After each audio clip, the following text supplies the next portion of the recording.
Assalamualaikum dan salam sejahtera kepada semua yang menonton video ini. Diharap Anda semua berada dalam keadaan sehat walafiat dan ceria selalu.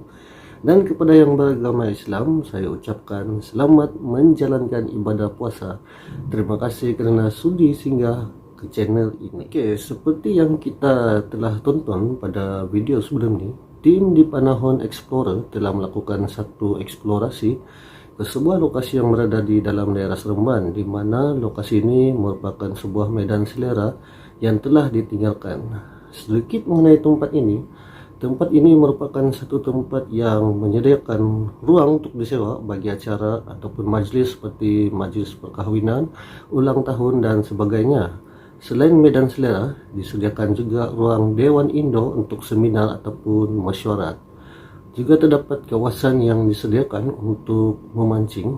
Sememangnya tempat yang disediakan memang besar seperti yang kita tonton di dalam video.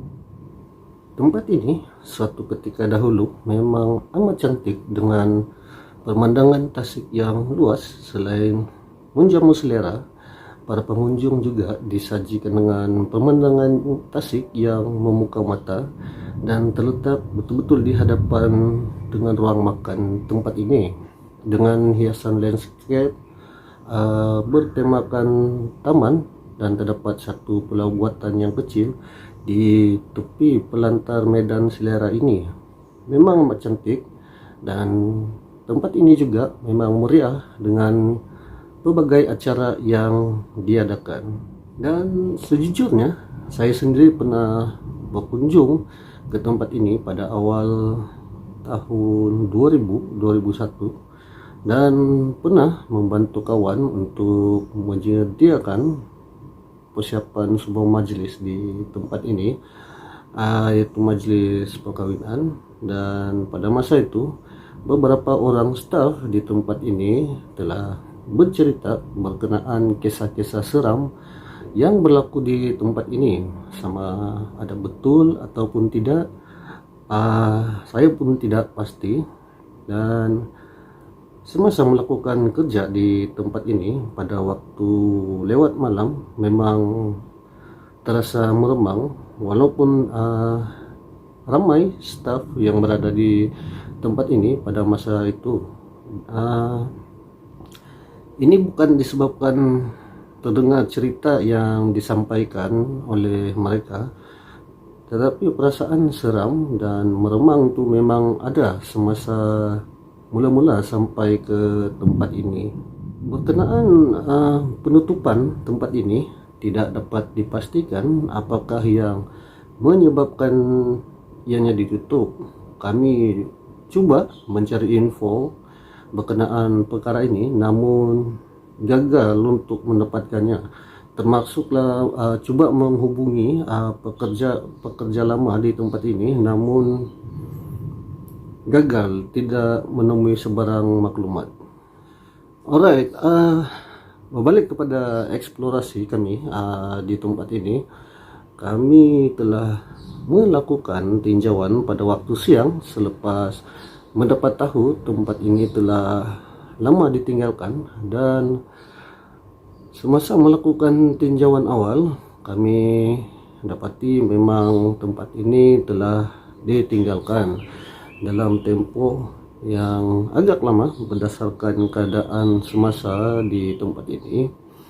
Dan apa yang mengecewakan, tasik yang luas itu, yang cantik, kini telah kering dan mula ditumbuhi dengan semak sambung. Kami terpaksa menggunakan laluan di sepanjang kolam ataupun tasik yang digunakan oleh pemancing pada satu ketika dahulu. Kami terpaksa meredah semak sambun karena laluan masuk utama ke medan selera ini telah ditutup menggunakan pagar dawai. Laluan ini memang agak semak dan terdapat kesan-kesan orang memancing di laluan ini. Setelah beberapa menit kami sampai ke bekas tasik ini, yang terdapatnya satu taman kecil pada satu ketika dulu yang kini hanya tinggal kerusi dengan meja yang diperbuat daripada simen, dan selebihnya taman itu ataupun landscape itu telah rusak, dan mungkin juga kursi-kursi batu yang berada di sana juga telah rusak ataupun dicuri orang. Semasa berada di Medan Selera, kami dapati ruang makan ataupun suasana di tempat tu kelihatan usang. Pintu kaca untuk kaunter dan bilik mesyuarat juga ada yang telah pecah, dan kelihatan wayar serta kabel-kabel yang ada telah dipotong dan dicuri oleh mereka yang tidak bertanggung jawab. Perabot dan barang-barang yang ditinggalkan juga telah dirosakkan, dan suasana di tempat ini telah jauh berbeza dengan keadaannya pada suatu ketika dahulu. Dan untuk eksplorasi malam pula, kami berada di lokasi ini pada lebih kurang jam 2 pagi dan masih menggunakan laluan yang sama seperti sebelum ini, namun agak sedikit mencabar karena penglihatan yang terhad suasana yang gelap dan agak keliru dengan laluan yang ada. Dan suasana malam di laluan ini juga memang agak berbeza. Sekiranya tersilap langkah, mungkin boleh tergelincir ke dalam tasik ataupun sungai yang berada di sebelah kanan laluan ini. Laluan di bahagian dalam juga agak becek dan berlumpur, dan ini agak mengganggu sedikitlah perjalanan kami ke lokasi. Sesampainya kami ke lokasi, keadaan menjadi lebih sunyi dan lebih menyeramkan, karena sebaik saja kami berada di tempat ini, bulu roma agak meremang dan terasa seakan diperhatikan. Dan ini saya sedari semasa sedang menyiapkan peralatan, dan perasaan kurang senang ini timbul. Dan ini biasanya berlaku di lokasi yang seperti ini, di mana tempat-tempat yang telah lama ditinggalkan. Nah, sebaik saja kami memulakan rekaman di kawasan Medan Selera, dan sewaktu saya berada di hadapan bekas gerai yang terletak di hujung sekali, saya terdengar bunyi dentuman seakan bunyi kayu dihempas dengan kuat, dan ini boleh didengar di dalam rekaman yang kami berada di Medan Selera. Inilah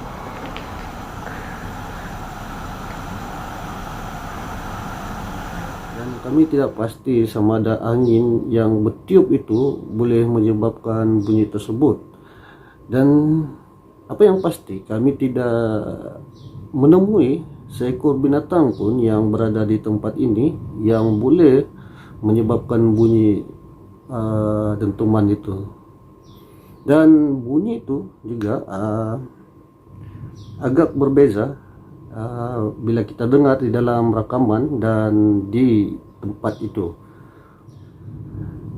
Selepas itu kami meneruskan rekaman hingga ke pentas utama dan menelusuri sekitar kawasan bilik mesyuarat hingga ke bagian belakang, yaitu ke arah surau. Dan di sini sekali lagi saya terdengar bunyi yang sama dan datang daripada arah belakang.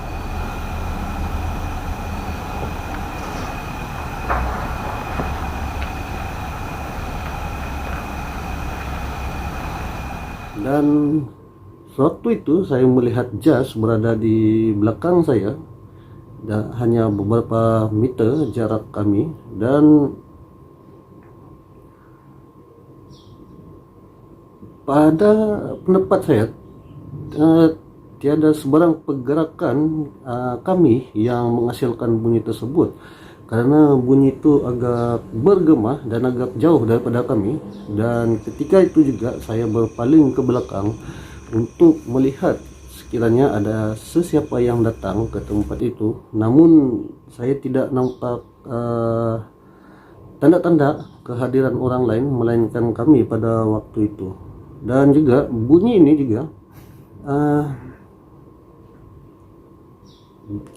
dijangka berada di bahagian belakang, di mana kawasan itu tidak terdapat benda-benda yang mudah jatuh ataupun pintu yang boleh dibuka. Semasa berdekatan dengan surau, perasaan seakan diperhatikan semakin kuat, dan saya rasakan seakan diperhatikan daripada dalam cermin ataupun daripada bahagian dalam tempat tu. Kami berpatah balik dan cuba memastikan sekiranya ada sesiapa yang sedang menyorok di bahagian dalam, dan sama seperti tadi, memang tidak ada sesiapa di kawasan itu. Selepas berada di bahagian luar ataupun depan medan selera yang di ruang letak kenderaan, kami cuba mencari punca bunyi tersebut ataupun mana-mana bahagian kayu yang terhempas, namun tidak ada yang kelihatan. Dan selepas itu kami terus ke pentas utama untuk melakukan sesi stay down. Semasa melakukan stay down di pentas itu, seperti yang kita lihat di dalam video, pemandangan ataupun suasana malam ketika itu memang amat cantik dengan cahaya bulan, memang agak memukau mata. Dan bagi saya ini adalah pemandangan yang jarang-jarang kita lihat, terutamanya daripada tempat seperti tempat ini. Dan biasanya kita melihat pemandangan malam daripada tempat yang biasa, mungkin daripada rumah, tepi pantai, dan di mana-mana.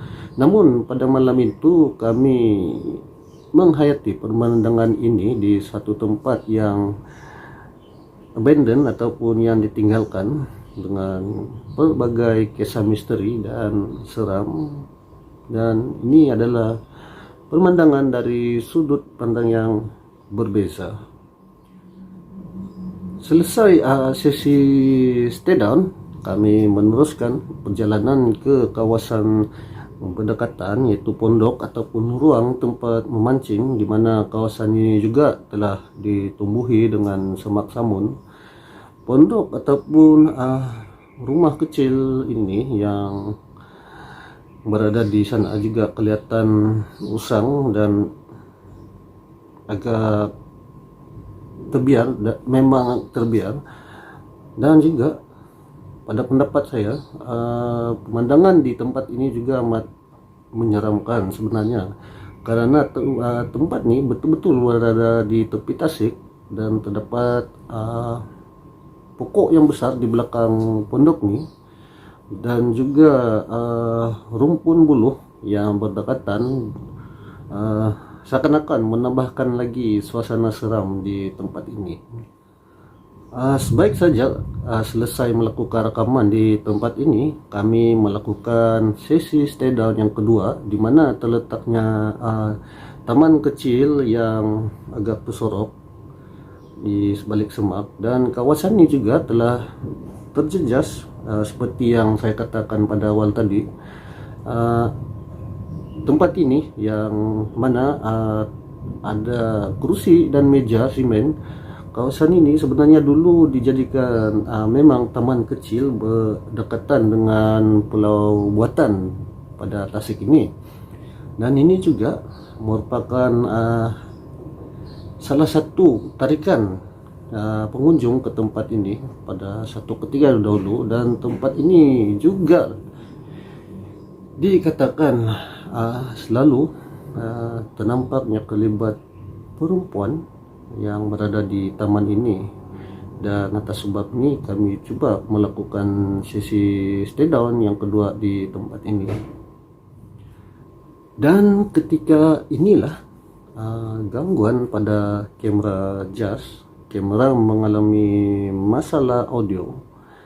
Namun untuk tidak membuang masa, saya melakukan stay down bersendirian manakala jas berada di bahagian bawah taman ini sedang coba membaiki masalah pada kameranya. Seperti yang kita lihat di dalam video, perasaan diperhatikan kembali lagi, dan pada itu juga saya merasakan ada pergerakan di bagian bawah taman kecil ini, dan pergerakan ini saya yakin bukannya daripada jas, dan pergerakan itu seakan hilang apabila jas datang kepada saya untuk memberitahu beberapa rekaman yang dilakukan mengalami masalah audio. Nah, atas sebabnya juga rekaman untuk video penutup tidak dapat dikongsikan karena masalah tersebut. Dan akhirnya selesai sesi stay down yang kedua, kami berangkat untuk pulang. Dan ketika ini juga terjadinya satu kejadian yang agak pelik. Semasa melalui laluan asal untuk datang ke tempat ini, jas telah terdengar bunyi di belakang kami seakan mengekori kami. Bunyi pergerakan yang hanya jas seorang yang mendengar dan menyadarinya, karena pada masa itu saya berjalan di hadapan dan tidak terdengar apa-apa pada ketika itu.